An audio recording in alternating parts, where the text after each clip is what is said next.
5 risiko kegemukan atau obesitas. Pertama, penyakit jantung dan pembuluh darah. Kegemukan meningkatkan risiko penyakit jantung dan pembuluh darah seperti serangan jantung, stroke, dan tekanan darah tinggi. Kedua, diabetes tipe 2. Lemak tambahan dapat mengganggu kemampuan tubuh untuk menggunakan insulin secara efektif, yang dapat menyebabkan resistensi insulin dan, akhirnya, diabetes tipe 2. Ketiga, masalah kesehatan mental.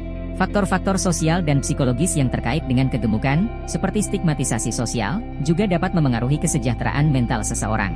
Keempat, kanker. Beberapa jenis kanker, termasuk kanker payudara, kanker usus besar, dan kanker prostat, memiliki hubungan dengan obesitas. Lemak tubuh yang berlebih dapat mempengaruhi tingkat hormon dan faktor pertumbuhan dalam tubuh, yang dapat meningkatkan risiko terkena kanker. Kelima, masalah kesehatan terkait penyakit lainnya.